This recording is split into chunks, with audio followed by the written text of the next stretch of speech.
การณ์สำคัญในพุทธศาสนาเกี่ยวกับพระพุทธเจ้า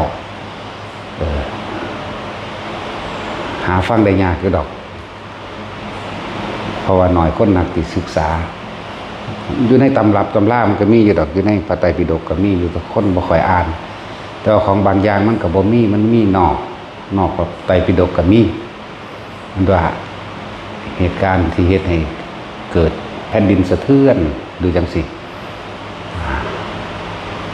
ในวันสำคัญเริ่มต้นตั้งแต่มือจุติจิตของพระพุทธเจ้าเฮาว่าการจุติจิตในของพระพุทธเจ้าทั้ง5พระองค์เนี่ยในภัทรกัปอันนี้ก็มือเดียวกันนั่นแหละจังว่าในก่อนเพิ่นที่จุติเพิ่นก็สิ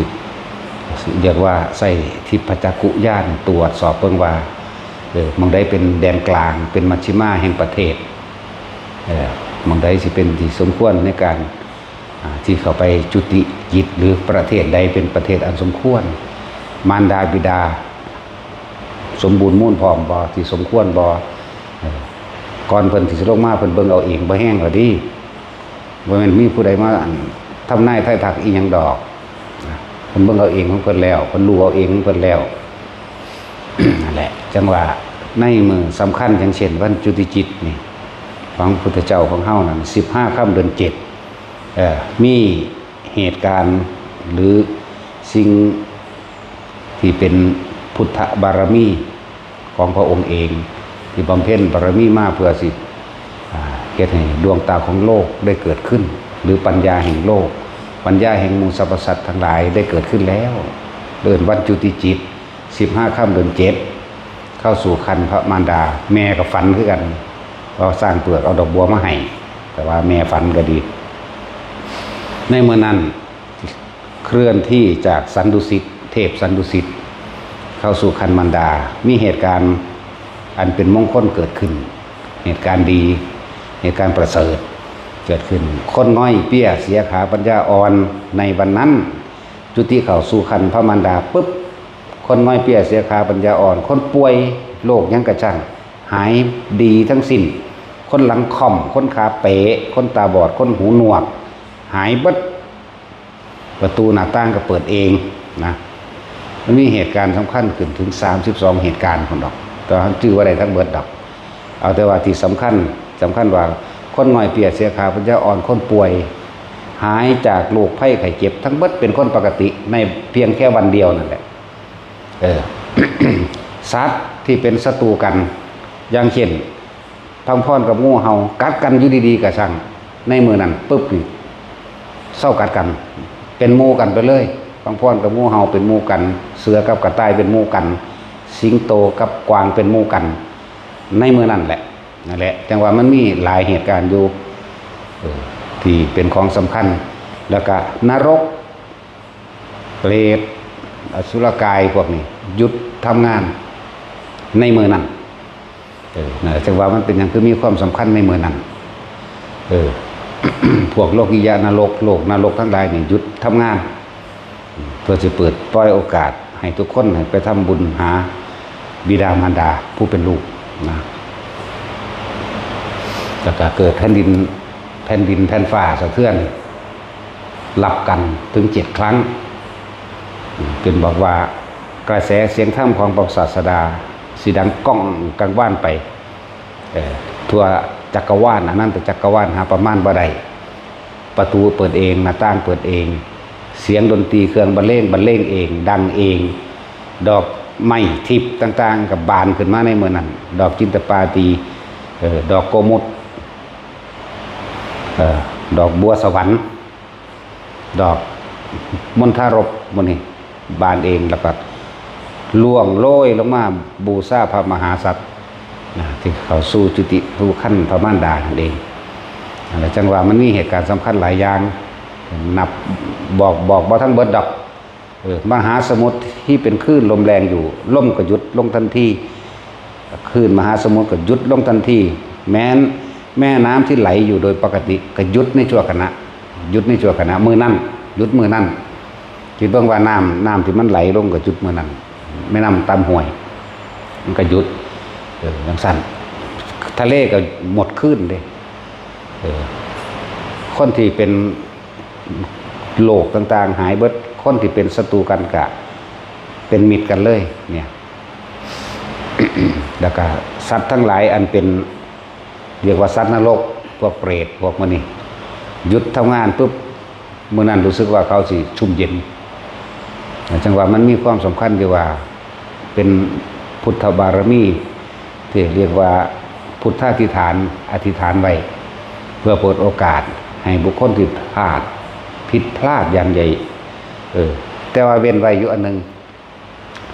เพราะว่าคุณของมารดาบิดามีมาก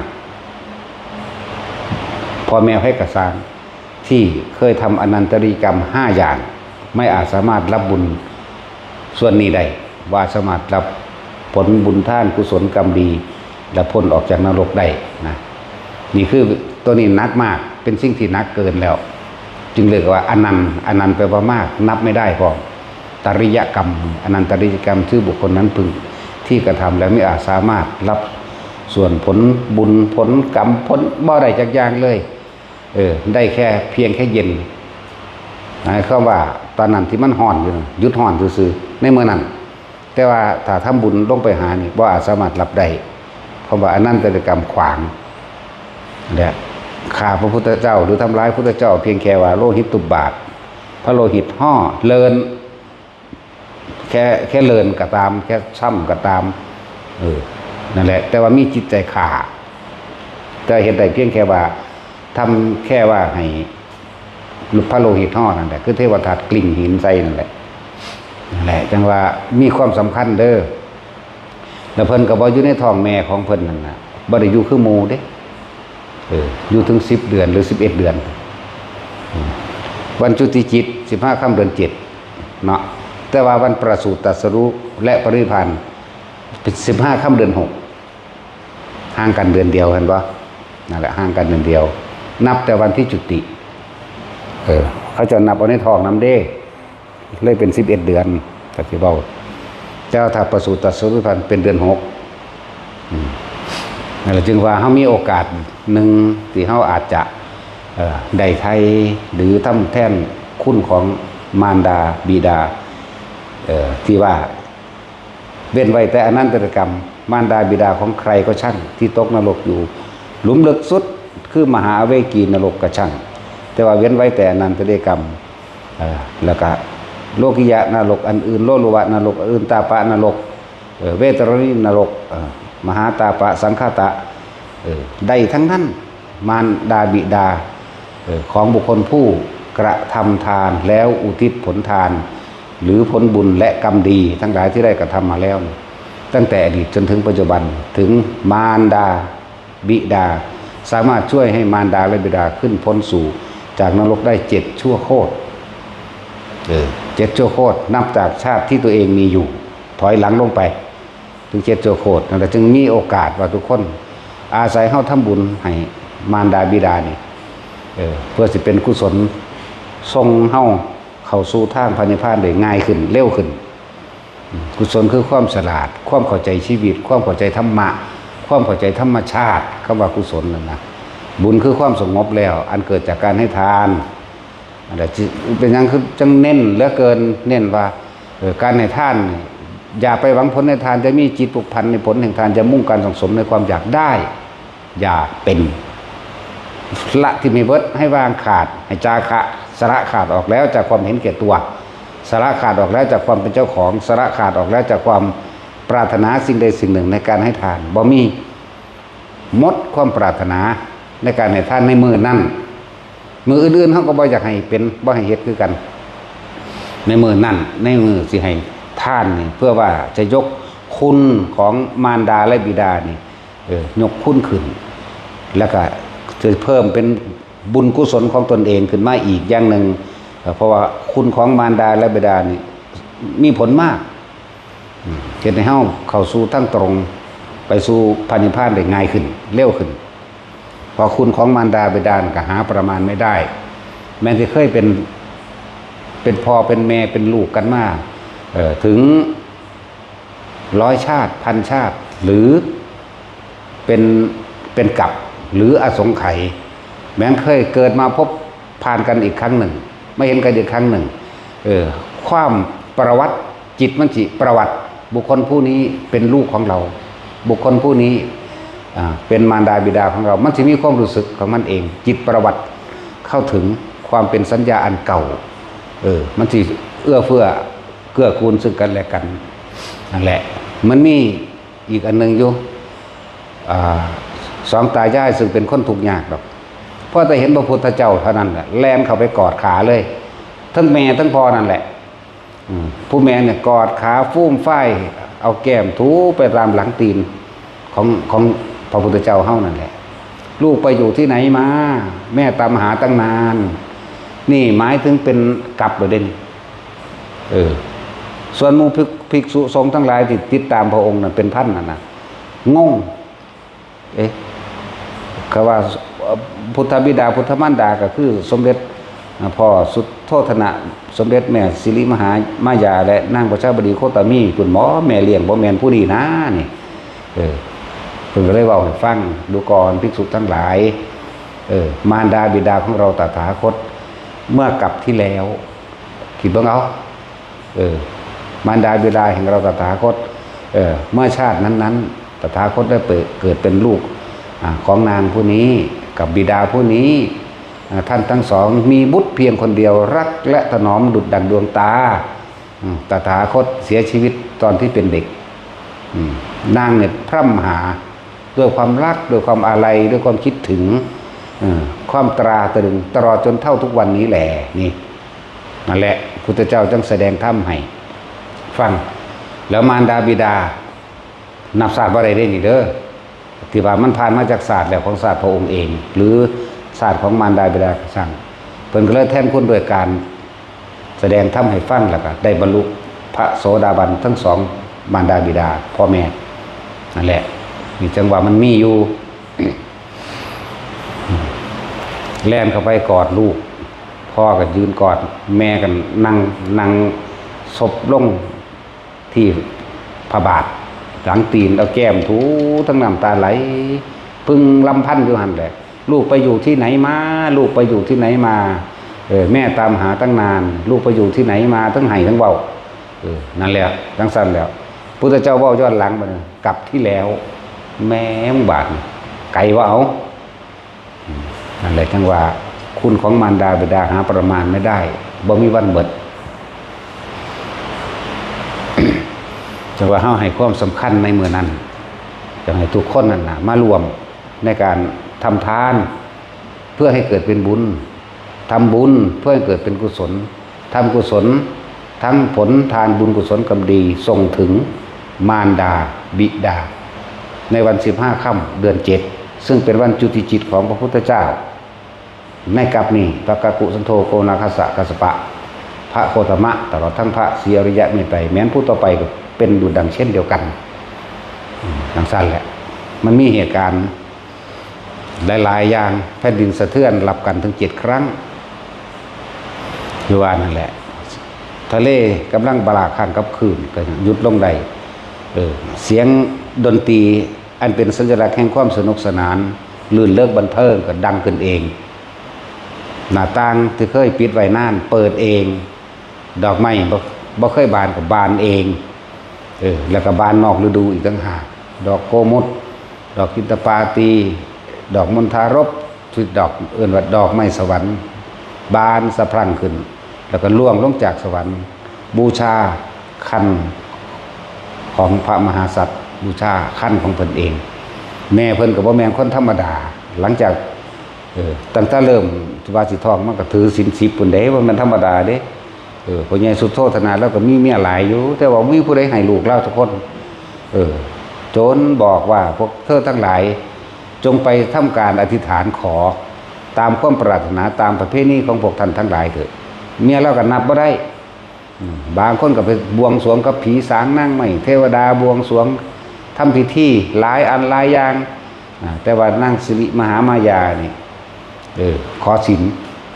คือตั้งจิตเจตนาถือศีล8จากว่าล่ะถือศีล8ก่อนเด้ครบเดือ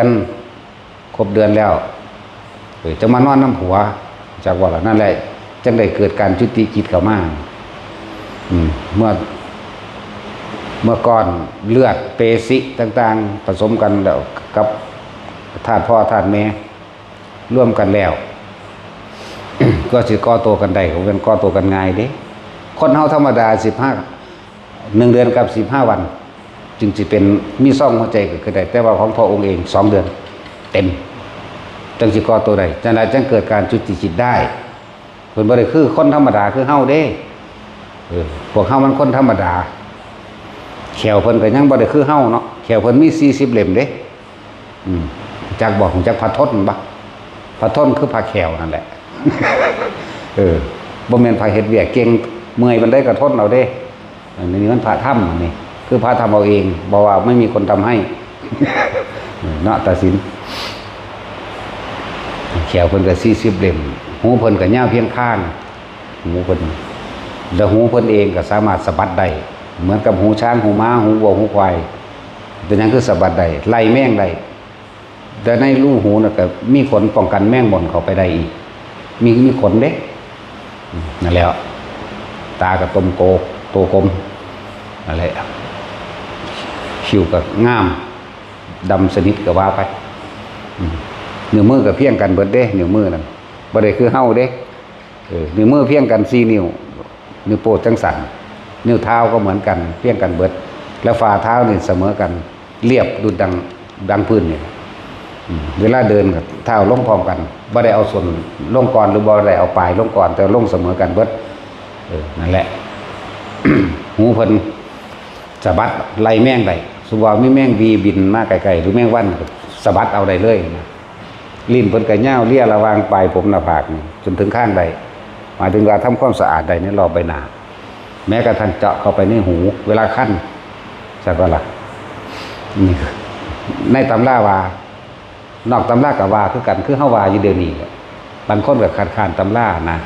แต่เฮาบ่คัดค้านตัวนี้เฮาเห็นเฮาเว้าด้วยความมั่นใจของเฮาเลยว่าเฮาเห็นว่าเพิ่นเป็นแบบนั้นนิ้วมือบ่ได้แม่นคือเฮาเด้ซอกันนั่นแหละคือบุคคลที่ว่างจิตเป็นกลางเสมอภาคเลยทั้งบุคคลและสัตว์แม้ความรักระหว่างเทวทัตกับพระราหุลเสมอกันไม่รักใครไม่เกลียดใครเลยเท่ากันขนาดนั้นเบิ่งลูกเพิ่นเด้นั่นพระราหุลนั่นเทวทัตนี่เป็นครูอาฆาตเพิ่นเด้แต่เพิ่นคือรักเสมอกันว่าว่างจิตเป็นกลางใดเปรียบสุนั้นฝ่าเท้าที่เหยียบย่างไปบนพื้นเสมอกันเป็นห้อยเท่ากันบ่ได้ห้อยโค้งเบาคือพวกเฮาเด้ของพวกเฮามันโค้งเบาๆมันบ่จักบ่เด้อนี่จักห้อยตีนโค้งเบาบ่เด้อนี่มันพวกจักก็ห้อยตีนเจ้าของบ่เนาะ มันสั้นแล้ว คือฟ้าพระบาทของพระองค์เองมีน้อยมีมันสิเป็นขีดคือตาบักฮอตนี่ดอกแต่ว่ามีรูปสัตว์ต่างๆมีรูปดาวต่างๆมีรูป80 อย่าง80 อย่างในฟ้าพระบาทอีกบอกพระชาติที่ยิ่งยวดที่80 อย่างในฟ้าพระบาทนั่นแหละมีวงธรรมจักรมีวงจักรมีวงธรรมจักรมีหลายอย่างในหันล่ะจักวิทย์สอนจักอย่างแน่ล่ะจักกฤษจักวชิระหมู่นี่สารพัดคือว่าหลายอย่างฝ่ามือถ้าปรารถนาจะให้เกิดจักขึ้นก็เกิดไม่ให้เกิดก็ไม่เกิดได้ทั้งนั้นมีอุณโลมตัวลึกอยู่ในหันมีเป็นปกติอุณโลมจักว่าที่มันเป็นแสงอยู่ระหว่างแต่ว่ามันมีเป็นปกติข้างในบ่เป็นจุดขึ้นมาดอกบ่แม่นเอาไปแต้มเอาเด้มันสิมีความเนียนในหันในระหว่างอุณโลมระหว่างกลางหน้าผากมันเองนั่นแหละคนบ่แม่นคนธรรมดามันเป็นคนพิเศษบำเพ็ญอีหยังก็บำเพ็ญมาแขวเพิ่นก็ยัง40 เล่มแขวผู้ชายเฮาซุมื้อก็32แขวผู้หญิง28นึงเด้ก็จังซั่นแหละความยาวระหว่างแขนเพิ่นปลายนิ้วเพียงเข่าจะบอกปลายนิ้วเพิ่นนี่มีเพียงเข่าถ้าว่าเพิ่นยืนตรงนี่ก็ปลายนิ้วเพิ่นนี่เพียงเข่าพอดีจังซั่นแหละพอเฮามันบ่เพียงดอกเพียงระหว่างขานี่เนาะจังซั่นแหละ บ่ลดแล่นบ่หวนบ่ขุนผันสิกล่าวคำใดๆทั้งสิ้นพิจารณาเสียก่อนอันใดที่บ่รู้โดยญาณบ่มีก่อนสิว่าอิหยังก็ตามนั่นแหละ บ่เสริญเสียให้บ่ให้ห้าเด้บ่เว้าเล่นกับไผเป็นเด้บ่ได้ให้ความสนิทสนมกับไผจักบ่เพิ่นบ่ได้ความคุ้นเคยผู้ใดก็เป็นพิเศษเด้บ่สนเสียให้ห้าเด้นั่นแหละหลายอย่างแน่นละไปศึกษาเบิ่งเอามันมีอยู่ในอันหนังสือเล่มแรกนั่นแหละพุทธวงศ์นั่นแหละอยู่ในหนังสือเล่มแรกอยู่ในพุทธวงศ์ไตรปิฎกอะไรก็สร้างกันในพุทธวงศ์นั่นแหละว่าสิฉบับใดก็ตามจุฬาก็ตามมกุฏก็ตามสอธรรมภักดีเฮามักอ่านสอธรรมภักดี อันอื่นก็อ่านด้วยกันสอธรรมภักดีอ่านอยู่วาง10 เที่ยวของมกุฏอ่านอยู่วาง 2-3 เที่ยวของจุฬาก็อ่านอยู่ 2-3 เที่ยวแต่ก็จำหยังก็บ่ได้คือเก่าแหละแล้วแต่มันสิเว้า อ่านหลายๆมันเลยเลอะ อ่านแล้วจำบ่ได้แปลกประหลาดแล้วหนังสือพิเศษอ่านแล้วก็หายตัวได้หนังสือเล่มนั้นก็เลยแปลกประหลาดอยู่หลวงพ่อนั่นก็หายไปพร้อมกับหนังสือ จังซี่ก็มีอยู่หลวงพ่ออีหยังล่ะว่าแล้วถ้าสิใส่ซื้อให้ที่หลวงพ่อก็เลยนั่นแหละความอัศจรรย์ของนักปฏิบัติสิอัศจรรย์สิเกิดความแปลกประหลาดขึ้นกับพวกนักปฏิบัติเท่านั้นแหละอันพวกอ่านบ่กะเปลี่ยนจิตได้อยู่อาจจะมีความเห็นดีแต่ว่าบ่อาจส่วนมากบ่ค่อยท่านรู้ต่อท่านอารมณ์ความคิดเจ้าของเองแต่ว่าก็น้อมไปทางดีศึกษาไปเถอะได้หรือบ่ได้ก็เป็นอุปนิสัยในการต่อไปสั่งสม นั่นแหละให้ความสำคัญในวันอุลัมพนสูตรอันนี้ก็หมายถึงว่าบ่แม่นในวันอุลัมพนสูตรดอกวันจุติจิตแห่งมหาโพธิสัตว์แห่งเทพสันดุสิตเจ้าจิตสู่พระคันของมารดามีเหตุการณ์เกิดขึ้นหลายเหตุการณ์32อย่างซึ่งเป็นเหตุการณ์ลึกลับว่าอย่างเช่นว่าง่อยเปี้ยเสียขาปัญญาอ่อนตาบอดหูหนวกคนค่อมกลายเป็นคนปกติได้เบิดศัตรูผู้อาฆาตบ่ว่าจะเป็นมนุษย์แม้กระทั่งสัตว์กับสัตว์มนุษย์กับมนุษย์ก็เลิกและให้อโหสิกรรมซึ่งกันและกันประตูและต่างเปิดขึ้นเองได้เครื่องพิณดนตรีสีตีเป่าทั้งหลายดังขึ้นเองเรียกว่าโลกนี้จะได้รับความรุนเรื่องบันเทิงกับว่าหน้าต่างเปิดเองหมายถึงว่าอวิชชาทั้งหลายจะถูกเปิดออกด้วยวิชาดอกไม้ร่วงลงมาจากฟ้าดอกไม้ในเมืองมนุษย์นี่ออกดอกในเมืองนั่นเด้บ่แม่นฤดูก็ออกนะเรียกว่าทรงกลิ่นหอมเพื่อให้ความสงบเย็นตาเย็นใจของก็ว่าไปนั่นแหละมัน32อย่างบนเหตุการณ์ที่เกิดขึ้นและที่บัดนี้เฮามาให้ความสำคัญตรงที่ว่าที่พระพุทธเจ้าเทศนากับพระโมคคัลลากับพระสารีบุตรอันเป็นเหตุการณ์ว่าพระโมคคัลลากับพระสารีบุตรเพิ่นระลึกเบิ่งอายุของเพิ่นแล้วว่าเพิ่นสิตายเดือนใดเพิ่นฮู้สิ่งใดที่บ่ทันได้กระทำนอนเพิ่นก็ระลึกไปเพิ่นเลยระลึกถึงมารดาแม่ระลึกไป1อสงไขยแสนกับพุ่นล่ะนั่นแหละพวกเขาเจ้าได้อภิษญาใหญ่ระลึกไปแล้วก็พยายามไปซอยแม่เลยมีที่มาของว่าพระโมคคัลลาดับไฟนรกนั่นแหละแม่ในอัตภาพนั้นศาสตร์นั้นอัตภาพโอ้ยแต่สมัยพระพุทธเจ้าองค์นั้นยังอยู่ในนรกอยู่จังสิแม่ก็เลยพยายามดับไฟนรกซอยแม่นั่นเอง พระสารีบุตรก็เฮ็ดคือกันเด้จะคิดได้ว่าเพิ่นบ่มีก็มีคือกันนั่นแหละก็เฮ็ดเหมือนกันไหลไปศาสตร์นั่นบังนะโมหูขี่หูดาก ไปคิดพ่อแม่เบิ่งดูแม่ว่าบังนะโมหูขี่หูดากคุณยังตกนรกเสยอยู่แม่บางศาสตร์ก็ให้พูดตานรกนรกหลุมนอนกินขี้อยู่แม่บางศาสตร์ก็ในเวทรณีนรกเผ็ดแสบร้อนด้วยน้ำดุจดังน้ำกรดจากวันน้ำกรดพวกจอกแหนล้วนแล้วต้องเป็นดุจดังวันน้ำมักจับรัดเขาในแข้งในขาในตัวมันดึงรัดของมันเองขาดออกเป็นท่อนๆเดียวธรรมดาเดียวนั่นแหละผลพยายดับไฟนรกแล้วดึงแม่ขึ้นมาคือจังสิพ้นแต่ว่าลุดลงไปอีกนะแต่ก็แม่ในปัจจุบันอีกบัดนี้แม่ในปัจจุบันอีกถือว่าท่านตายนี่เด้แม่ในปัจจุบัน นางโมกคลีนั่นน่ะนางโมกคลีแม่พระโมคคัลลานั่นแหละทำทาจากบอกเป็นคนเสแสร้งแกล้งทำทามันไม่มีผู้ใดเอาใจเขาสั่งคนใส่กับสั่งเขาบ่อยากไปเอาใจเอาเซาะตีแถลงมีเจ้าเล่ห์มันยาทำทาป่วยอยากให้ลูกมาเอาใจลูกก็มีผู้เดียวได้พระโมคคัลลาเท่านั้นเด้ลูกเพิ่นนั่นน่ะแต่พระโมคคัลลามาดีหัวเราะชอบใจว่ากูเอาชนะผู้นั้นผู้นี้ได้หัวขึ้นเวลาป้อนเขาเด้ป้อนเขาหัวแต่เพิ่นเหลียวเบิ่งคนในหัวใจเพิ่นของเพิ่นตาทิพย์พุ่นใหม่อยู่ในนรกพุ่นแม่ธรรมดาบ่มื้อนึงหลังจากป้อนเขาแม่มาแล้วมาทำสมาธิสงบบ่ได้นะสงบบ่ได้ก็บ่แปลว่ามีโทษบ่แปลว่ามีกิเลสดอกมันสิเกี่ยวกับกายนี่แหละเป็นฟุดฟัดเป็นอึดอัดเป็นบ่อาจสามารถเข้าถึงความสงบความสงบปกติได้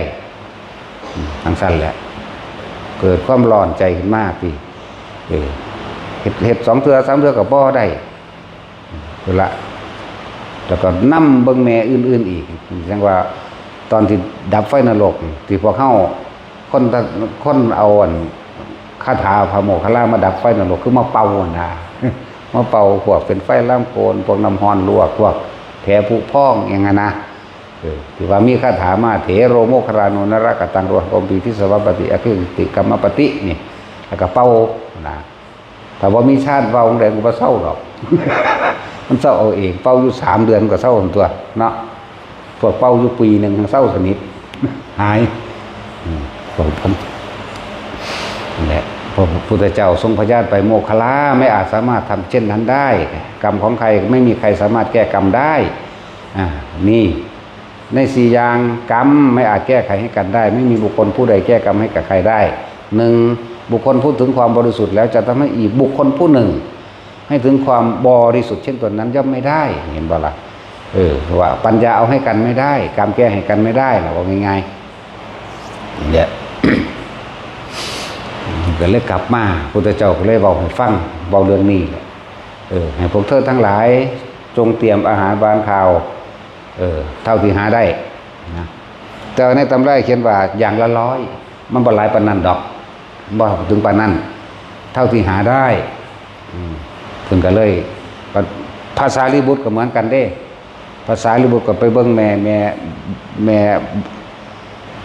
ม่ซาดเป็นเปรตเป็นลูกเศรษฐีจักว่าแม่ซาดพ่อกับแม่นี่เอาถ้าว่าสิเว้าเรื่องพ่อก็คือพระพุทธเจ้าในศาสตร์นั้นส่วนแม่ก็อีกผู้หนึ่งแต่บอกว่าแม่นพวกตกนรกเดี๋ยวนี้เพิ่นแม่อีกผู้หนึ่งเกิดอยู่ในเมืองพระราชนาสีพ่อเนี่ยเป็นคนมักทำบุญจากว่าล่ะพ่อเป็นคนมักทำบุญแต่แม่น่ะเป็นคนบ่มักดอกก็เฮ็ดไปแบบทำทาเอาสั้นๆครับทำทาเอาวันนี้มีมื้อนึงได้ไป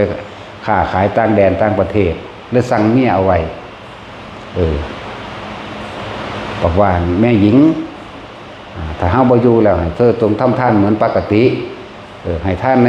ทิศทั้ง4แก่ใจโจกุล6คนขอท่านตลอดทั้งคนเดินทางไกลเด้อเพิ่นก็เจ้าข้าเข้าใจว่าล่ะแถลงเจ้าข้าก็ว่าไปโดยเฉพาะหมู่ภิกษุสงฆ์สามเณรตลอดทั้งดาบทผู้บำเพ็ญเด้อก็ข้าพอตะเพิ่นนี้วิทย์เมืองไปแล้วที่มือไม้ขึ้นมาปึ๊บพวกหมู่ภิกษุสงฆ์ทั้งหลายเขาไปบิณฑบาตด่าเขาเจ้าที่บัดนี้พวกหัวโลนพวกสมณะหัวโลนพวกขี้เกียจการงานเมื่อพวกเธอทั้งหลายบ่อาจสามารถทำกันได้จงไปกินขี้มูกน้ำลายซะพวกบ่มีสมองจงไปหากินสมองซะยาจกวันนี้พกมากอ่ะทำที่รังเกียจมันจะบ่ล่ะอย่างสั้นหลายอย่างอยู่ดอกมันยาวอยู่เรื่องนี้ก็ดีนี่คือแม่ภาษาลิบุตรในศาสตร์นั้นทำที่รังเกียจว่าเขาเป็นคนจนสกปรกเปื้อนกลัวติดเชื้อโรคพวกหนังเหี่ยวหนังยานพวกแห้งพวกไม่มีจะกินพวกสวะว่าไปเบิดนั่นแหละนั่นแหละกลับมาที่ผู้ผัวกลับมาที่มันจังมันเป็นมันก็สิบาปกรรมให้ท่านตาดี มีความเรียกว่าหัวอกแตกตายตอนนั้นเลยหัวอกแตกตายตอนนั้นแหละแล้วก็ตกลงสู่มหาเวทีนรกธรรมดาตายแล้วก็มีเนื้อหนังพร้อมแห้งดำใหม่เกรียมหากินขี้มูกน้ำลายเด้มันนั่งเป็นขึ้นมาเอาเองดอกโอ้ยก็สิว่าเป็นหนองเป็นสระเลยพวกขี้มูกพวกน้ำลายพวกสมองพวกเลือดพวกของมูดของขูดของเน่าหรือไฟกินกินนี่บ่แม่นกินด้วยความอยากด้วยความแสบเด้ฝืนกินรู้จักบ่คือเฮาเดี๋ยวนี้แหละสมมุติว่าเฮาเดี๋ยวนี้เฮาสิอยากกินบ่กินขี้กินเหนียวนี่แต่ว่ากรรมมันบังคับให้กินรู้จักบ่ล่ะนี่แหละแรงใดเสมอด้วยแรงกรรมไม่กินฝ้ายกินดูดกินน้ำสมองน้ำน้องน้ำมูดน้ำพูดน้ำเหนียวน้ำเหลืองน้ำยางต่างๆดูดกินความจริงในความรู้สึกมันบ่อยากจากบ่นี่นั่นเป็นสั่นก็กินอยู่หั่นแหละนั่นแหละคือแม่ภาษาลิบุตรศาสตร์มันเป็นแบบนั้นแม่อีกผู้หนึ่งก็มาเป็นเปรตอยู่ระหว่างแม่น้ำน้ำมาท่านาที่นั่นเองพระขามมา30 องค์ว่าพระคุณเจ้าบอกลูกผู้ขาทำบุญมาหาในเด้อพระดอกมันบ่แมนเด้นี่ล่ะอันเปรตตัวนี้มันบ่แมนแม่เด้พุ่นแม่คือนางสาลีพุ่นเด้เมื่อสาลีพระมณีพุ่นน่ะแม่นว่าซั่นแล้วก็เลยบอกว่าในอัตภาพที่ที่หาไว้จังซี่นะในเป็นแม่ในอัตภาพที่เท่านั้นเท่านี้มันก็ว่าไปของคนหิวก็สั่นกันมันโตใหญ่เด้พวกเปรตมีความหิวโหยพวกเปรตที่มีความฉีดดีที่เหนียวหลายนี่ร่างกายสิใหญ่สิรับรองรับความเจ็บความปวดความร้อนความหิวใหญ่ๆอยู่ใน80 ศอกพุ่นเด้บ่ธรรมดาว่าพระบอกนอนลงก็ไปตั้งน้ำในห้วยล่ะมาเทใส่ปากเทลงจังได๋มันก็บ่ไหลลงลำคอแม้แต่หยาดฝนเดียวมันก็บ่มีเด้ไอเดียวก็บ่มีนะเพิ่นก็เมื่อยเทแล้วมันก็ไปหนีเฮาซั่นตัวจังไปเว้าให้ภาษาลิบุตรฟังภาษาลิบุตรก็มาโดยฤทธิ์เด้รึบมากก็เห็นแม่เป็นจังซั่นอีหลี ตักน้ำก็ตักน้ำโดยฤทธิ์เหมือนกันมาเทใส่ปากแม่บอกว่าบอกท่านแม่อิ่มหรือยังอย่าว่าแต่อิ่มเลยลูกเอ้ยกันไหลลงลำคอเพียงแค่จานน้ำคันหนึ่งก็ยังบ่มีเลยนั่นแหละแล้วพระพุทธเจ้าก็เอื้อนมาบอกแบบเดียวกันนั่นแหละก็พระโมคคัลลานั่นแหละจังสั่นแล้ว นี่เป็นตัวอย่างเฮามีโอกาสเฮายังมีชีวิตอยู่ว่าผู้ใดเฮ็ดปีที่แล้วก็ได้7 ชั่วโคตร7 ชั่วมารดาบิดาปีต่อมาก็7 ชั่วมารดาบิดาก็เป็น14ไล่ตัวก็37ที่38มันก็ไล่ไปที่เนาะเฮ็ดไปจนตายมันสิบ่ได้อยู่อนิพพานนี่เนาะเอาเบิดทุกอย่างทำทั้งเบิดนี่ทำเพื่อบ่กลับมาเกิดเด้ทำเพื่อพระนิพพานเท่านั้นเด้อบ่ได้ทำว่าสิได้ไปเป็นไผเป็นหยังเด้นั่นแหละเน้นย้ำพอจะถึงวันเวลาอันนั้นบัดนี้ถึง15 ค่ำเดือน 7พระโมคคัลลาภาษาลิบุตรเป็นตัวอย่างแรกเป็นต้นเรียกว่าเ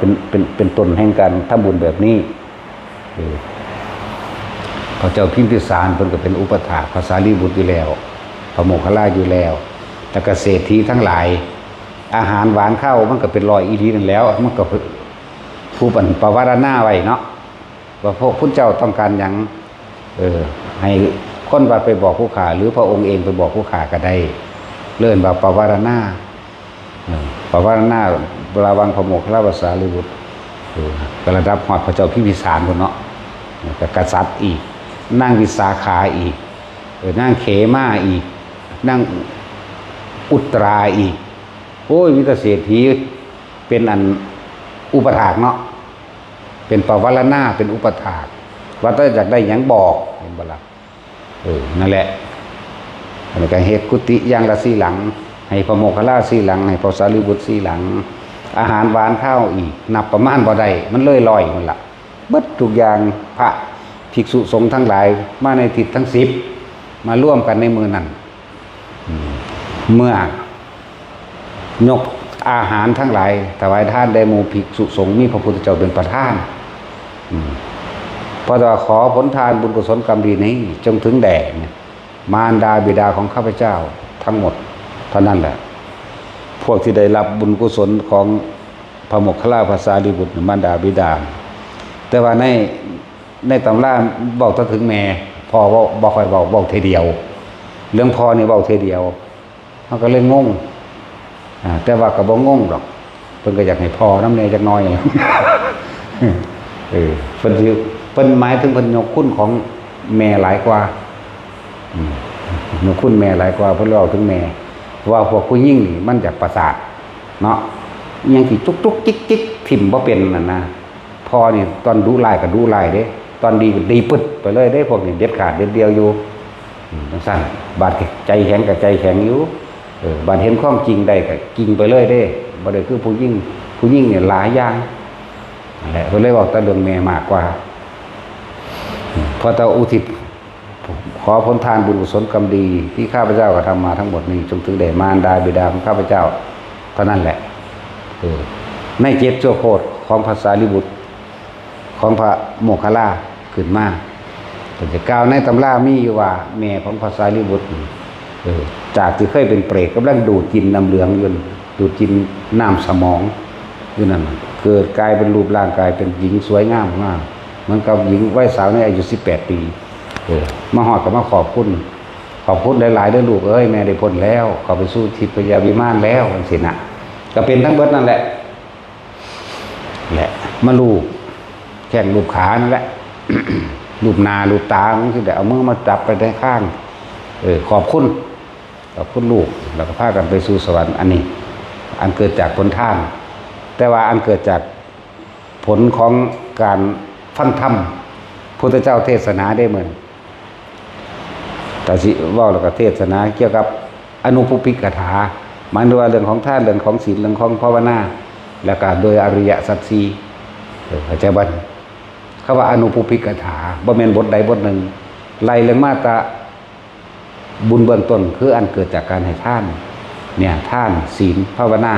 และปัญญาคือแสดงธรรมจักรปวัตตนสูตรนั่นเองนั่นแหละแสดงธรรมเพื่อหยังเพื่อเป็นแสงสว่างทางปัญญาเป็นเครื่องดำเนินชีวิตเป็นวิชาเป็นความรู้เพื่อให้ดำเนินชีวิตเป็นในทางที่ถูกต้องนั่นแหละเฮาจึงนำเรานี่มาเห็นเป็นตัวอย่างเฮาก็นำเพิ่นนั่นแหละเฮาบ่คิดเองดอกเฮาก็นำเพิ่นนั่นแหละว่าไผมีหยังก็สร้างบ่ต้องไปแล้วก็ห้ามเด็ดขาดห้ามขามาจากบ่ล่ะเฮ็ดจังได๋สิได้สันก็บ่ขามาก็ว่าเนาะยังโง่หลายอยู่ตลาดร้านค้าเขาเฮ็ดไว้เบิดแล้วแม่นบ่ซั่นเขาเฮ็ดขายของเขาพอแห้งแล้วเจ้าของบ่ได้ไปผู้จัดสรรจัดหาจัดสั่ง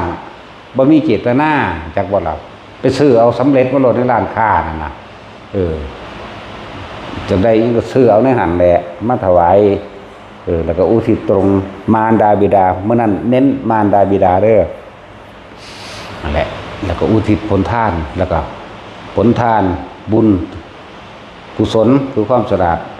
กรรมดียังกระสังที่เฮาทำมาแล้วได้ร่วมให้ว่าผลทานบุญกุศลกรรมดีที่ข้าพเจ้าก็ทำมาแล้วตั้งแต่อดีตจนถึงปัจจุบันณขณะนี้จงถึงแด่มารดาบิดาของข้าพเจ้า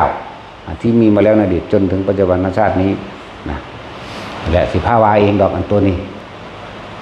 นั่นแหละที่นี่เอาเว้าเรื่องพุทธกาลก่อนถวายอาหารแด่หมู่สงฆ์แล้วคือเพิ่นก็ปิดบาตรเข้าใจบ่นี่รอฟังธรรมพอตัวจะฟังธรรมแล้วว่าเรียกว่าให้พรก็ว่าให้พรตะกี้บ่ได้ว่ายะถาวาลิวหาเด้คือเพิ่นแสดงธรรมน่ะเลยเอิ้นว่าให้พรสัมโมทนียกถาเธอจงแสดงธรรมหรือให้ข้อคิดเข้าใจบ่ล่ะปิดบาตรไว้พอจะปิดบาตรไว้พุทธเจ้าก็แสดงธรรม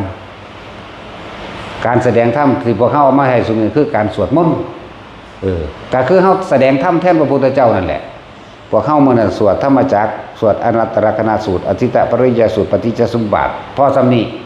นั่นเป็นเครื่องดำเนินชีวิตในภายภาคหน้าของมารดาและบิดาต่อไปนั่นแหละเฮาก็เฮ็ดตามนั้นกระแสเสียงธรรมมันหันกล้องไปเองดอกอันแนวมันนั่นเดี๋ยวตั้งว่าความสำคัญในวัจจุติจิตแห่งพระพุทธเจ้าเฮาใส่ชื่อว่าเปิด3 แดนโลกธาตุกันยังบ่ถือเลยว่าวัจจุติจิตซะ วันทดแทนคุณของมารดาซะถ้าเปิดโลกธาตุจริงๆมันต้องเป็นวันเสด็จลงจากดาวดึงส์คือวันออกพรรษาเนาะมนุษย์ก็เห็นเทวดาก็เห็นนรกก็เห็นกันมนุษย์เทวดาเห็นกันแล้วเปิด3โลกโลกนรกโลกมนุษย์โลกและเทวโลก3โลกเห็นกันแต่อันนี้ว่าวันจุติจิตน่าสิใหญ่กว่าอยู่จากว่าล่ะเพราะว่าเป็นวันของดวงตาของโลกพระปัญญาของโลกได้บังเกิดขึ้นแล้วเหมือนดูดังว่า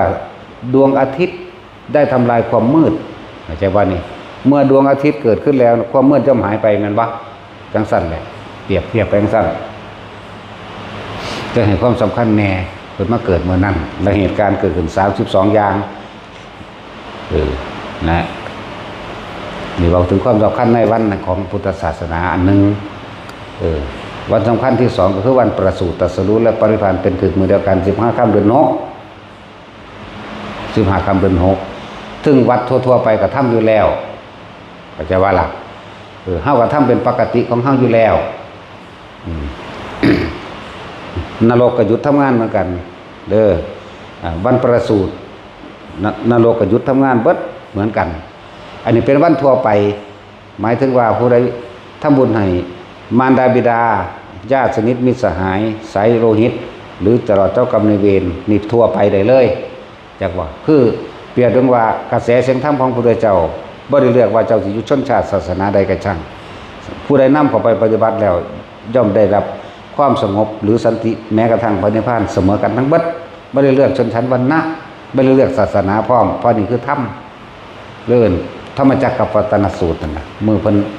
ตรัสรู้นะนี่ก็เป็นวันสำคัญอีกอันหนึ่งสินรกก็หยุดจากว่าล่ะนรกหยุดบานี้พวกเจ้ากรรมนายเวรพวกอย่างนี้นะมันเป็นวันทั่วไปเข้าใจบ่นี่เป็นวันทั่วไปบ่แม่นวันเจาะจง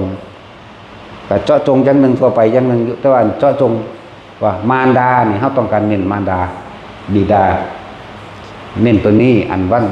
จุติจิตเนี่ย15 ค่ำเดือน7นะส่วน15 ค่ำเดือน6เป็นวันตรัสสูตรด้วยตรัสรู้ด้วยปรินิพพานด้วยเหตุการณ์ก็เกิดขึ้นเหมือนกันแผ่นดินสะเทือนเหมือนกันโลกสะเทือนฟ้าถล่มเหมือนกันเกิดขึ้นจากอำนาจของผู้มีฤทธิ์คือพระพุทธเจ้าน่ะผู้เพิ่นเป็นพ้นมีบุญญาฤทธิ์เนาะนั่นแหละเลยบ่ต้องอธิบายอย่างมากในวันตรัสสูตรตรัสรู้และปรินิพพานบ่ต้องอธิบายอย่างมากวันเปิด3โลกแดนโลกธาตุจริงๆก็คือวันเสด็จลงจากดาวดึงส์เด้อเทวโลกมองเห็นไอ้โลกนรกนะพร้อมกับมนุษย์โลกมองเห็นกัน3อย่างอันนั้นก็เป็นนรกกับหยุดทำงานเหมือนกันนั่นแหละอย่างละนรกโลกเทวโลกมนุษย์โลกมองเห็นกันเหลือเกินในวันเสด็จลงจากดาวดึงส์ยังเหรอ15 ค่ำเดือนยังลืมแล้ว เดือน11เนาะ15 ค่ำเดือน11วันออกพรรษาก็มีมือเดียวเท่านั้นเด้ส่วนพวกเข้าใจว่าไปตักบาตรเทโวนั่นน่ะแล้วเลื่อนไป2 มื้อ3 มื้อหรืออาทิตย์นึงยังจัดเขาเศร้าแล้วเด้นั่นน่ะจากเขาบ่ได้เปิดโลกมื้อนั้นเด้ฟังให้ดีๆเด้อผู้ใดพาเฮ็ดแนวใดก็ดีให้เอามื้อนั้นเลยให้มันตรงตามตำราแล้วมันต้องบ่ได้สงสัยพร้อมที่มันก้าวย่างพระบาทขวาลงสู่เมืองสังกสะมหานครนั่นน่ะเอามือนั่นบ่แม่นว่ามืออื่นมากก็ยังสิไปเปิดนรกสวรรค์ในกันเห็นอยู่บ่แม่นเด้เอามือนั่นเน้นย้ำให้เอามือนั่นเด้ออยู่ภาคกันเฮ็ดวัดใดก็ดีบ่แม่นว่าตักบาตรเทโวโรหณข้าวสารอาหารแห้งในวันถัดไปบ่แม่นเด้หรือไผสิเฮ็ดก็เฮ็ดไว้เถอะก็เป็นการทำบุญอยู่อย่างหนึ่งแต่ว่าให้มันตรงตามตำราหรือตามความจริงมันน่ะคือเอามือนั่น15 ค่ำเดือน11จักว่าล่ะแหละมือนั่นมันก็เป็นวันทั่วไปว่าจะเป็นมารดาบิดาญาติสายเลือดปู่ย่าตายายญาติสนิทมิตรสหายตลอดทั้งสรรพสัตว์ทั้งหลายไม่มีที่สุดไม่มีประมาณทุกเหล่าบรรดามีสมควรแก่ธรรมสมควรแก่เหตุสมควรแก่การจะได้รับบุญกุศลบางคนกรรมมันหนักมันก็บ่ได้คือกันบ่แม่นหนักถึงขนาดนั้นจะได้กรรมก็ตามเข้าใจบ่ล่ะเป็นวันทั่วไปวันสากลจักรวาล วันสากลจักรวาลแห่งธรรมและทุกศาสนานะนรกเดียวกันสวรรค์เดียวกันนะบ่ได้แยกเลยอันนี้ก็ขึ้นอยู่กับความเสื่อของไฟของมันดอกว่าเสือบ่เสือกับสร้าง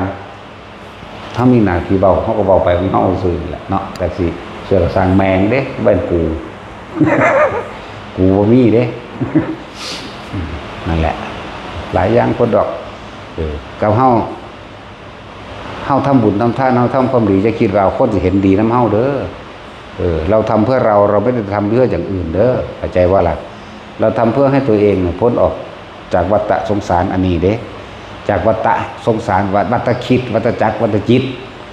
วงเวียนอยู่ในความหลงความเมาในความเห็นเมาในความเชื่อเมาในความเห็นนั่นแหละเราทำเพื่อตรงไปนิพพานของเราเองต่างหากวันนี้เบาวันสำคัญแน่ในมืออื่นๆก็มีเหตุการณ์สำคัญอยู่ดอกแต่เฮาเว้านี่เรื่องจังซี่บ่ทันได้เป็นที่แพร่หลายและกว้างขวางบรรจุจิตของพระโพธิสัตว์เฮานี่เฮาก็เลยเน้นย้ำอันเรื่องอื่นๆนั่นน่ะมันเป็นที่กว้างขวางแล้วประสูติจังซี่ก็มีความสำคัญเหมือนกันมีความสำคัญอยู่ตรัสรู้จังซี่นะวันจุติจิตกับวันประสูติคนละวันเด้อฟังดีๆรู้จักบ่วันเกิดอันประสูติแปลว่าเกิดจุติหมายถึงเคลื่อนที่จากดาวดึงส์โอเปอร์แมนดุสิตลงมาสู่คันทัพโพธรสู่คันพระมารดาต่างหากโอ้ยมันมีหลายอย่างโพดอันที่สิเว้าเรื่องพระมหาบุรุษเข้าสู่คันพระมารดาด้วยท่าใดทรงกำหนดสติทุกเมื่อในขณะที่เคลื่อนที่จากสันดุสิตพูดน่ะมีสติตะเกิดธรรมดาบ่นั่นแล้วก็ท่านั่งกับนั่งสัตสมาธิบ่ได้นั่งกดจ้องๆเฮาเด้ของเฮามันนั่งกอดเข่าอยากบ่นั่งกอดเข่าแล้วก็นั่งยองๆย่อๆบางทีก็กอดหัวสุกเพชรคือยาปวดหายอย่างนี้แต่สิเนื่องเวียดคือแน่สงโดงเกิดหลวดจังซั่นแล้วก็นั่งกอดเข่าเอาหัวงุ่มลงตัวจังซั่นแหละของเพิ่นนั่งสมาธิเด้ท้องแม่เพิ่นก็บ่ได้ใหญ่ได้เหมือนคนปกติหลังจากจุติปุ๊บบ่มีการไปนอนน้ำผัวอีกเด้นั่นแล้วเลยพอถือศีล10ได้บัดนี้จนกว่าสิคลอดปานเน้นล่ะเห็นบ่ล่ะนั่นแหละเห็นของเนี่ยที่ว่ามันแตกต่างกันอยู่นั่นน่ะเพิ่นถือศีล10เด้แม่เพิ่นนั่นน่ะหลังจากจุติแล้วนั่นน่ะถือศีล10จนว่าพูดล่ะจนว่าเจ้าของตายพุ่นล่ะเป็นหยังคือพิเศษอีกอันนึงท้องนี่เฉพาะผู้ที่มาตรัสรู้เป็นพระพุทธเจ้าเท่านั้นเด้ท้องเพิ่นเองน่ะในศาสตร์นั้นเองมีลูกได้ผู้เดียวคือลูกไส้ผู้เดียวมีเท่านั้นแต่ก็เลี้ยงลูกไปได้7 มื้อตายซ้ำ ง่ายๆตายแล้วมันก็ไปอยู่ดุสิตเพิ่นได้ล่ะแล้วจังว่าเป็นหยังคือคุณมหาศาลแล้วก็เป็นวันพิเศษบ่ผู้อื่นบ่อาจสามารถสิมาจุติในคันได้คือเพิ่นเด้บุญบ่ได้ถึง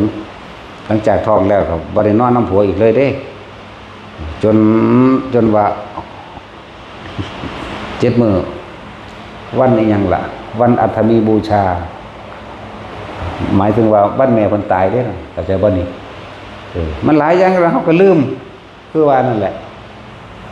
เขาพูดอันนี้มียังอีกกัน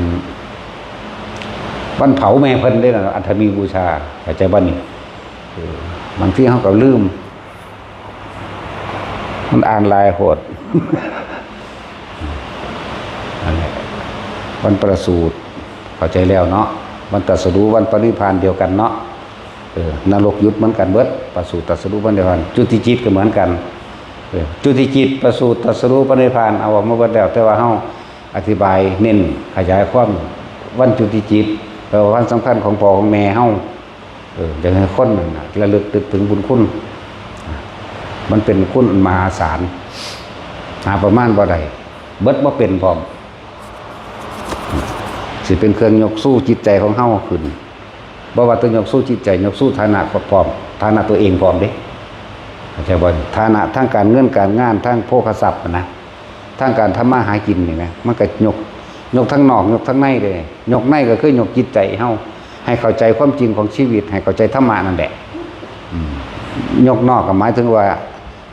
ปัจจัยสี่หรือความเจริญแห่งโภคทรัพย์ที่ได้มาเนี่ยเพราะว่าตัวนี้นำหนุนนำประสูติคือเกิดตรัสรู้ก็คือเกิดโดยธรรมเรียกว่าประสูติตรัสรู้ปณิพานบ่บอกไปหลายพอมีเหตุการณ์เหมือนกันที่ไม่เหมือนกันกับมือนี่มือจุติจิตประสูติมีเหมือนกันตรัสรู้เหมือนกันปณิพานมีเหมือนกันนรกกับยุทธเหมือนกันเป็นอย่างนั้นเกิดเหตุการณ์แผ่นดินสะเทือนเหมือนกันลักษณะนั้น มันแปลกประหลาดตรงวันจุติจิตนี่คือคนง่อยเปียเสียขาปัญญาอ่อนคนเป็นโรค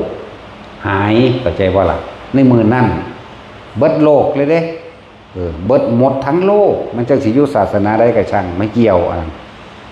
สัตว์คือกันกำลังกัดกันอยู่เนี่ยเอาแมวกำลังงาวใส่กันอยู่พอตะวันจุติปุ๊บถือกันเลยเรียกว่านี่สั้นแล้วฟังฟ้อนกับงูเห่าก็ต้องกัดกันกกขานี่จูกอยู่นี่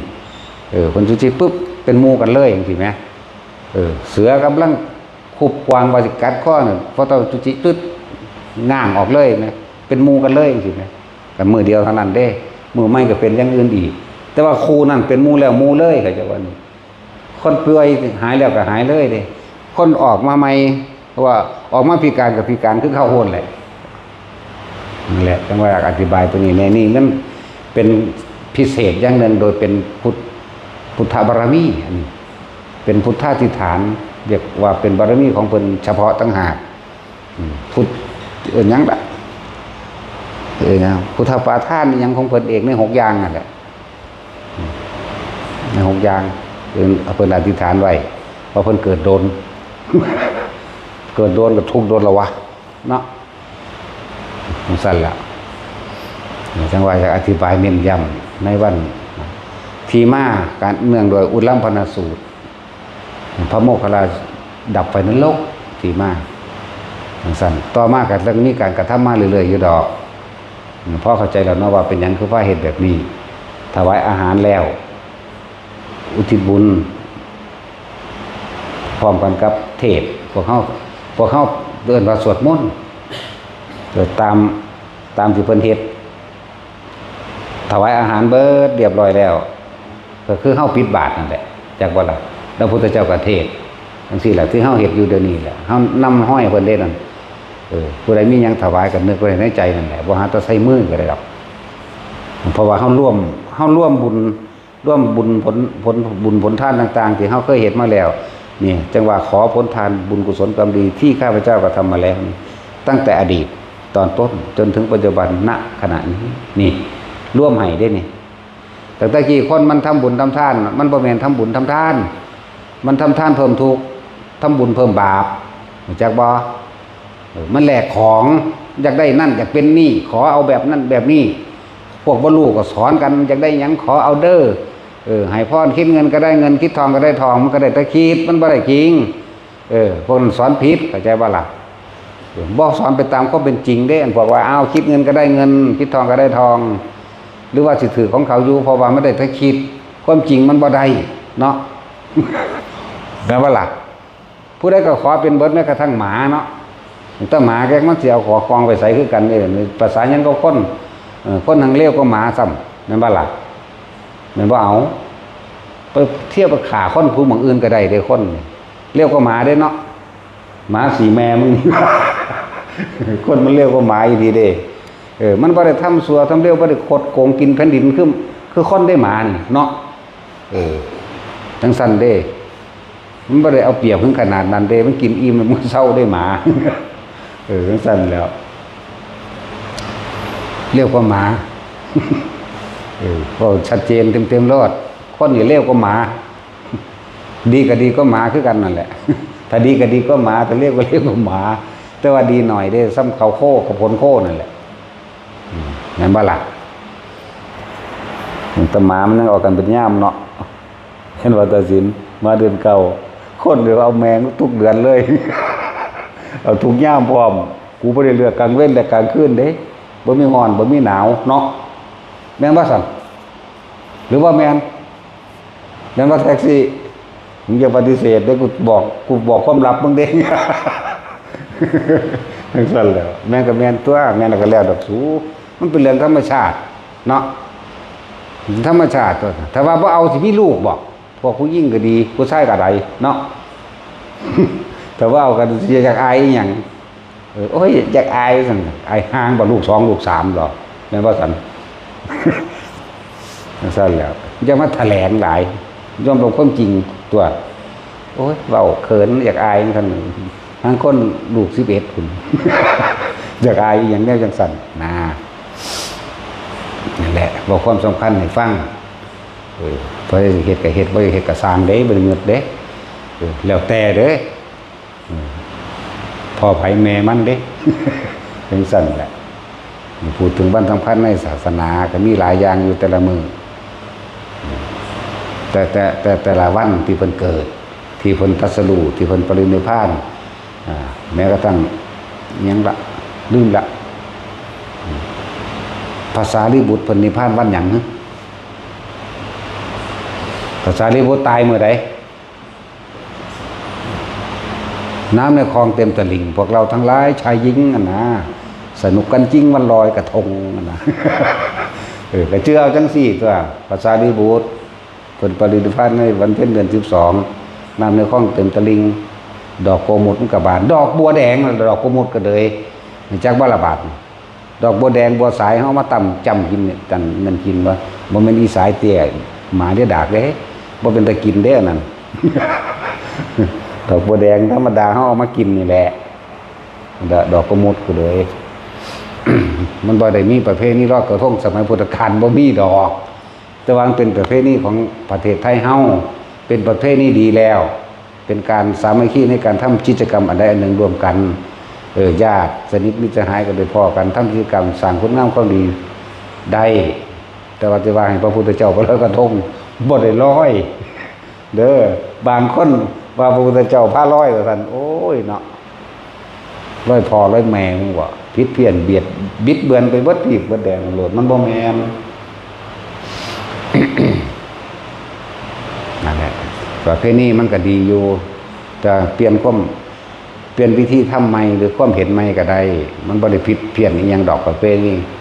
แต่ถ้าทำถูกวิธีให้มันถูกต้องโดยทำถูกต้องตามความเป็นจริงมันบ่เป็นหยังเด้บุญข้าวสากจังซี่บ่จำเป็นต้องไปเฮ็ดกลางคืนบ่ได้ถวายกลางคืนจังซี่เฮาก็มาถวายกลางเว้นแล้วอุทิศบุญให้พ่อแม่ญาติพี่น้องทั้งหลายก็ว่าไปบุญข้าวสากปลาดับดินหยังก็ตามเถอะมันดีทั้งนั้นแหละประเภทนี้เพราะว่านานๆที่สิได้ทำกิจกรรมรวมกันอันใดอันหนึ่งนั่นว่าล่ะเปลี่ยนวิธีเปลี่ยนความเห็นใหม่เปลี่ยนการกระทำใหม่ความเห็นใหม่อาศัยมือนั้นเป็นมือรวมหลักสามัคคีในการพัฒนาบ้านเมืองก็ได้ในการหลายๆอย่างนั่นแหละคิดเอาพระโมคคัลลานิพพานเมื่อใดสักทีพัดกันทอดละเดือนนึงมันก็จะคิดว่าออกโอ้ยว่ามีสมองเอ้ยผู้นี้ตายเดือนนี้ผู้นี้ตายเดือนนี้นึงแต่ผู้นั้นตายวันเพ็ญเดือน12น้ำในคลองเต็มตลิ่งผู้นี้ก็ต้องเดือน11ตัวนั่นบ่ล่ะสั้นแล้วนั่งคิดภาพตายเมื่อใด เอาเข้าไปดักแล้วบัดเนาะตายอายุจักปีเอาโอ้ชื่อใดอยู่ตัวนี้จักมืออีก แล้วศาสตร์79เนาะเมื่อนั้นนิพพานจักองค์ 12,000 องค์เด้เป็นตะเลโตนคืออย่างเดียวว่าธรรมดาเด้ถ้าเฮานึกภาพเขามาปึ๊บมันน้ำตาไหลพร้อมเด้เขาเป็นล่าพระศาสดาแต่ละองค์เว้าระลึกถึงความหลังซึ่งกันและกันเว้าไปเวลาออกเนี่ยกราบถอยหลังขึ้นลิบตาจังขึ้นสู่กุฏิวิหารแห่งตนเข้าสู่อาลัยแห่งฌานสมาบัติแล้วก็เรียบร้อยในระวังทำกลางบ่ได้เข้าฌานตายเด้เดี๋ยวเขาสิว่าบ่ฮู้อีกบ่เข้าตายดอกตายธรรมดานี่แหละ 12,000 องค์เด้อมื้อนางพิมพาเป็นประธานนางพระเจ้าบดีนิพพานเมื่อใดบัด โอ้ยถามไปจากยุดจากยนเนาะพอถามดอกอีปลามึงไปตะกัด พวกเลยพวกหมาพวกเดียวไปตะกัด หรือผู้ใดด่ามามึงกัดแมงโดดเด้อกูรับผิดชอบเอง นั่นกับบี้เด้บ่เข้าทางเมียนแมงโดดสูกูจะสอนคนเลี้ยวก็หมาคนดอกเนาะถ้ามนุษย์ก็ไข้ขึ้นมาแน่จักหน่อยถ้าผู้ฝึกดีแล้วจังเอิ้นว่าผู้ประเสริฐเด้แยกมันเป็นเด้หมามันโกงบ่ได้เป็นสำคนเด้เนาะมันสั่นแล้วมันโยนความผิดให้บ่เป็นเด้ซื่อเด้แต่ว่ากัดมันก็กัดเนาะแต่ว่าคนนี่โยนความผิดให้มันนั่นโยนความผิดให้นี่อิจฉาริษยานั่นนี่หมาเนี่ยมันบ่อิจฉานะเนาะบ่เห็นบ่มันเซิงกันมันก็ยืนเบิ่งกันซะก่อนมันบ่กัดกันเลยเด้เนาะแม่นบ่ เดี๋ยวคนเบาๆกับเบาๆกูบ่เป็นคนเนาะ แม่นว่าเอาบ่กัดกันด้วยตอนมันฆ่ากันอยู่หั่นมันก็ยืนเบิ่งซะก่อน เอาแม้แต่คนเฮ็ดได้เอาเฮ็ดได้ว่าล่ะได้แล้วกูฆ่าแม่งซะก่อนแล้วเนาะเนาะตัดสินเฮา โอ้ยบ่ได้เด้มันสั่นแหละพวกตลกแต่ว่าเป็นจริงเด้ถ้ามันฆ่ากันมันก็เฝ้ากันซะก่อนเนาะแต่ว่าตอนบ่ทันใดเพิ่นจังกัดกันอยากบ่พอได้แล้วมันสิยืนเฝ้ากันซะก่อนเด้แต่มันสมมุติว่ามันฆ่ากันอยู่หั่นเนาะตัดสินเฮาเฮ็ดจังได๋พอมีค้อนทุบหัวก็ทุบแมงแล้วเนาะ แล้วคนเลยก็จังซั่นเลยสัตว์ทั้งเบิดนั่นแหละความเป็นสัตว์แต่คนทั่วไปคือสัตว์100%แล้วถ้าผู้ฝึกหัดตนเองแล้วโสดาบันมีความเป็นสัตว์อยู่75จากว่า เป็นผู้ประเสริฐ25ถ้ากินราคา50พระอนาคามีความเป็นสัตว์อยู่25%อย่างสั้นแหละแต่ว่าเป็นผู้ประเสริฐ75ส่วนพระอรหันต์เบิดความเป็นคนบ่เป็นทั้งคนบ่เป็นทั้งสัตว์ทั้งบ่ประเสริฐพร้อมบ่มีหยังเลยจากว่าล่ะซั่นล่ะบ่มีผู้บ่ทุกข์กันทั้งเบิดนี่คือพอเข้าเฮ็ดจุดเดียวคือออกจากวัฏจักรวัฏจิตวัฏคิดออกจากความเห็นทั้งใดทั้งปวงออกจากบุญออกจากบาปออกจากผิดออกจากถูกออกจากห่วงแห่งความคิดนี่ให้ได้นั่นแหละแต่เฮาเข้าใจธรรมชาติมันแล้วโลกมันเป็นของมันจังสั่นมันก็หมุนเวียนของไปของมันจังสั่นเกิดดับเกิดดับเฮาบ่ได้หมุนไปน้ำมันเข้าใจบ่นี่เฮาอยู่กองกลางเฮาก็เลยบ่ได้ไปเกิดไปดับกับโลกหรอกเข้าใจบ่นี่นั่นแหละวิธีมันก็ลมหายใจนั่นแหละบอกตลอดนั่นแหละเอ้าสมาทาน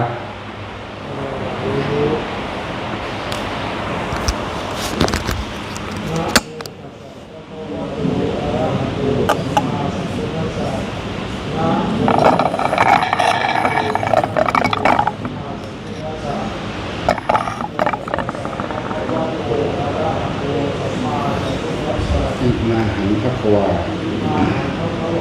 ตัดภาวังคุณหากันบริจาคชาข้าแต่องค์สมเด็จผู้มีพระเจ้าผู้เจริญพระเจ้าทั้งหลายมอบกายถวายชีวิตแด่องค์สมเด็จสัมมาสัมพุทธเจ้า